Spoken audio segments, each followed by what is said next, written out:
CEO mocked a black mechanic's skills. Seconds later, she regretted her bet. She stood in her heels, her laughter echoing across the garage, the kind of laugh that cuts deeper than words.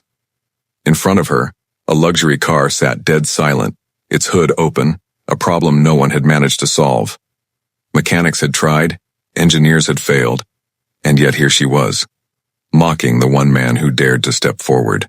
A black mechanic, she scoffed, her voice dripping with disdain. If you can fix this engine, I'll marry you. The words weren't a joke. They were a dare. An insult disguised as humor. The people around them chuckled nervously, some waiting for him to crumble, others too afraid to meet his eyes. But he didn't flinch. Instead, he wiped his hands on a rag, bent over the engine, and with calm determination whispered to himself, "Watch me." What happened next would not only silence her laughter but rewrite her story forever. His name was Marcus. To most, he was just another man in grease-stained coveralls, hands always darkened with oil, hair tied back beneath a worn cap. But behind those rough edges was a mind sharper than any engineer's, and a spirit that had endured battles far tougher than broken engines. Marcus grew up on the south side of the city where opportunity was a privilege, not a guarantee. His father had been a janitor, his mother a nurse who worked double shifts. From them, Marcus learned the dignity of labor and the pride of never letting hardship break you. By the time he was 15, he could dismantle a car engine blindfolded. By 25, he had built a quiet reputation as the man who could fix anything with wheels. Yet despite his talent, Marcus knew what people saw when he walked into the room, his skin before his skill. Customers doubted him until he proved himself. Some refused his service altogether. He swallowed the insults, focusing instead on the hum of machinery, the one place where bias couldn't touch him. That day the sun was high, and Marcus was bent over a pickup truck humming softly as he tightened a bolt, when the sound of luxury tires rolling onto the cracked asphalt announced a different kind of visitor. Heads turned, murmurs rippled through the garage. A sleek silver sports car, the kind that cost more than most people's homes, glided to a stop. From the driver's seat stepped a woman whose presence demanded attention. Tall, polished, dressed in a tailored suit that looked like it belonged on a magazine cover. Her name was Victoria Hale, CEO of a tech firm that everyone in the city knew. She wasn't just wealthy, she was untouchable. Victoria scanned the garage like it was beneath her, lips curved in a smirk as she tossed her keys to the shop manager without a word. But when the hood was opened, silence fell. The engine was dead in ways even the best mechanics couldn't immediately explain. One after another, workers tried and failed, shrugging in frustration. It was then her gaze landed on Marcus. She tilted her head, studying him not with respect but with a kind of curiosity. One reserves for something they don't. Believe belongs in the same room. "You," she said sharply, her voice cutting through the air. "You think you can fix this?" Marcus straightened, wiping his hands, his calm eyes meeting hers. "I can try." The room stilled. It was the way she laughed that struck hardest, sharp, dismissive, the sound of superiority dripping with mockery. "Try?" she repeated, stepping closer, her heels clicking against the concrete floor. "If you can fix this engine, I'll marry you." The garage erupted with uneasy laughter. To her it was a joke, a cruel game. To Marcus it was a challenge, not about her hand in marriage, but about dignity, about proving that no mockery could strip him of his worth. And so, with the weight of every eye on him, Marcus stepped toward the car, placed his hands firmly on the hood, and prepared to do what no one expected. Marcus slid into the driver's seat, hands moving with quiet confidence as he listened to the engine's faint whine. He didn't rush, didn't snap back at the laughter or the stares pressing in on him. Years of fixing cars in silence had taught him something valuable. Machines don't care about pride. They only respond to patience, skill, and persistence. But the people in the garage weren't patient. "Waste of time," one mechanic muttered under his breath. "He's just dragging it out," another whispered, loud enough for Victoria to hear. She smirked, arms crossed, her diamond watch glinting under the fluorescent lights. "Well, do you need me to call someone who actually knows what they're doing?" Her words dripped with arrogance, and the others chuckled nervously, eager to stay in her favor. Marcus didn't answer. He lifted the hood, leaned in, and studied the snarled mess of wiring and the seized pistons. The engine was a puzzle, and he loved puzzles. Step by step, he began tracing the problem. His tools clinking against metal, the smell of oil and burnt rubber filling the air. Minutes turned into an hour. Sweat beaded on his forehead, his shirt clinging to his back. He worked methodically, hands steady, while Victoria's laughter kept puncturing the air like a knife. "Look at him, covered in grease like he belongs in the scrapyard," she scoffed. This is entertainment, if nothing else. Each remark stung, but Marcus kept his focus locked. He remembered his father's words. "Don't let their laughter break you, let your work speak." Soon curiosity began to replace mockery in the onlooker's eyes. The way Marcus moved, the precision with which he dismantled parts and reassembled them. It wasn't the fumbling of a desperate man. It was the artistry of someone who knew exactly what he was doing. One mechanic leaned closer, whispering to another, "Wait, he might actually pull this off." But Victoria noticed too, and her smirk wavered for the first time. She stepped forward, heels echoing against the garage floor. "Don't think this proves anything. Even if you get it running, you'll still be nothing but a grease monkey." Marcus finally lifted his head, his eyes meeting hers with steady calm. "Engines don't care who fixes them," he said simply. Then he bent back to his work. The crowd grew. Even passers-by had gathered at the garage doors, drawn by the unusual spectacle. A CEO in designer heels taunting a mechanic who refused to be shaken. Phones came out, cameras rolling, capturing every moment. The pressure mounted. If Marcus failed, it wouldn't just be a broken car. It would be another humiliation, broadcast to anyone watching. If he succeeded, the balance of power in that room would shift forever. Then the first spark. The engine coughed when he turned the key. Murmurs spread through the crowd. Victoria's face tightened.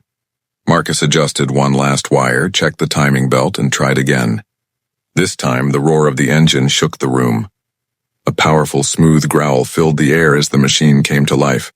Stronger than before, the crowd erupted in gasps and cheers, mechanics clapping each other on the back in disbelief. The once dead engine purred like it had been reborn. And Marcus? He simply stepped back, wiping the grease from his hands, his face calm, almost serene. Victoria's laughter had died. For the first time, she was the one who looked small. The garage vibrated with the sound of the engine, smooth, strong, undeniable. For a moment, no one moved. The roar of the machine seemed to silence everything else, the laughter, the taunts, even the heavy doubt that had hung over Marcus since the beginning. It was alive. And Marcus had done it. The crowd broke into cheers and applause, a wave of noise that filled the cavernous garage. Mechanics slapped their hands together, some even whistling. The bystanders who had gathered at the open doors raised their phones higher, recording every second. Wordless amazement hung in the air, because what they had just witnessed was more than a repair. It was a triumph. But in the midst of the celebration, one figure stood frozen. Victoria Hale. Her face was pale, lips slightly parted as if the words had caught in her throat. For the first time, the steel mask of confidence cracked, and behind it was something else, panic. She had turned her mockery into a spectacle, believing it would end with Marcus shamed in front of everyone. Instead, she was the one standing under the weight of hundreds of eyes. One of the younger mechanics couldn't resist. "Guess you're gonna have to keep your promise, boss lady," he called out with a laugh. The crowd erupted, half in jest, half in genuine astonishment. The promise. The careless words she had thrown like a dagger. "If you can fix this engine, I'll marry you." Victoria's jaw tightened, her hands clenching at her sides. She scanned the room, searching for control, for a way to seize back her power, but the tide had turned. The cameras were rolling. Every mocking smile she had given Marcus was now evidence of her arrogance. Marcus didn't gloat. He didn't need to. Instead, he simply looked at her, wiping the grease from his hands with a rag, his expression calm and steady. His silence was louder than any boast could have been. "You," she began, her voice sharp but trembling. "This proves nothing. It was just luck. A fluke." "No," another mechanic cut in, shaking his head. "That wasn't luck. That was skill. Pure skill." Others nodded in agreement, their voices rising, their loyalty shifting. Victoria's authority was crumbling. She was used to commanding boardrooms, silencing competitors with a glance, and walking into any space with unquestioned dominance. But here, in this garage, stripped of her titles and power, she was just another voice lost in the crowd. And Marcus? He had become something else entirely, People weren't just watching a mechanic who fixed an impossible engine. They were watching a man stand tall in the face of humiliation, turning ridicule into respect. The story had shifted, and every person in that room knew it. The engine continued to hum as if mocking Victoria's silence. Then, with deliberate calm, Marcus walked toward her. The crowd parted, their eyes fixed on every step. He stopped just a few feet away, his rag tucked into his pocket, his hands free of grease. "You made a promise," he said quietly. But the weight of his voice carried through the room. Gasps filled the air. Phones zoomed in closer. Victoria's face flushed, a mix of anger and humiliation.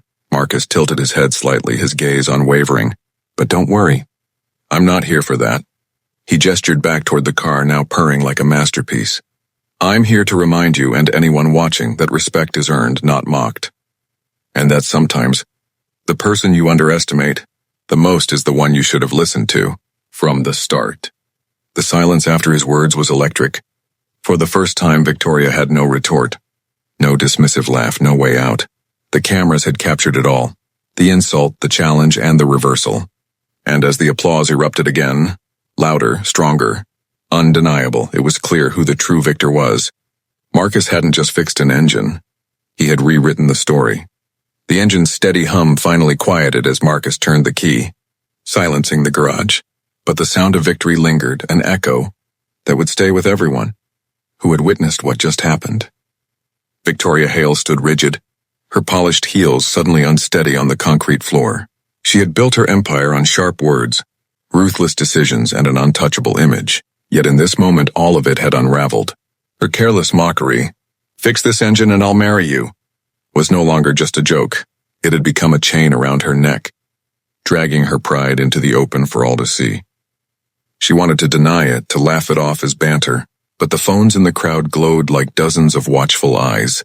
This wasn't just a room of mechanics anymore. It was an audience, a jury, and soon the entire internet. And in the middle of it all stood Marcus. He didn't look like a man desperate for revenge. He didn't look like someone basking in victory. Instead, he looked like exactly what he was, a man who had done his job, with skill and dignity, even when the world stacked its doubts against him. His calm presence made the contrast sharper, her arrogance, against his quiet strength. One of the younger mechanics clapped Marcus on the back. Another patted his shoulder, whispering, "You showed her." Soon the whole garage was buzzing, not with cruelty, not with mockery, but with admiration. The tide had turned fully in his favor. Victoria turned to leave, her designer coat swishing sharply behind her. But the murmurs followed her out like shadows. No amount of wealth, no stack of contracts, no carefully curated image could undo what had just happened. She had tried to make a fool of him, and instead she had revealed herself. For Marcus, the night didn't end with champagne or headlines. He returned home to his modest apartment, washed the grease from his hands, and sat in silence. But inside, something had shifted. For years, he had carried the weight of other people's doubt, customers who second-guessed his work, colleagues who overlooked him, strangers who judged him before he even spoke. Tonight he had proved, not just to them but to himself, that skill and resilience spoke louder than arrogance ever could. The video spread quickly. By the next morning, clips of the CEO's challenge and Marcus's quiet triumph were circulating on social media. Headlines spun the story into something bigger. Mechanic outsmarts. Billionaire CEO. Promise turns into public humiliation. But beneath the sensationalism, something deeper resonated. Viewers saw a black man underestimated, mocked, and dismissed, only to rise with dignity and skill that silenced the room. It wasn't just about a car engine. It was about centuries of being underestimated, about every voice that had been told it didn't belong in the room. Messages poured into Marcus's inbox. Young mechanics telling him he inspired them. Strangers writing that his composure gave them courage. Even other professionals who had faced similar treatment reached out, saying, "You carried yourself with strength. You showed us how to stand tall." As for Victoria Hale, her PR team scrambled to spin the narrative. But the damage was done. Her empire didn't collapse overnight, but the veneer of invincibility cracked. The world had seen her arrogance exposed, and no press release could put it back together. Marcus never demanded repayment, never chased her for the promise she had made. That wasn't his victory to claim. His victory was larger, Respect? Not only from those in the room, but from thousands who would never forget the sight of a mechanic outshining a CEO. And maybe that was the greatest irony. Victoria had wanted to turn him into a spectacle. Instead, she became one. The final image wasn't her leaving in silence, it was Marcus, standing steady in that garage, surrounded by the glow of phones and the sound of applause. A man who fixed more than an engine. A man who repaired the narrative itself. Because sometimes justice doesn't arrive in courtrooms or boardrooms. Sometimes it comes in the form of a humbling, public reminder that respect is not bought with money or titles, but earned through character, skill, and quiet strength.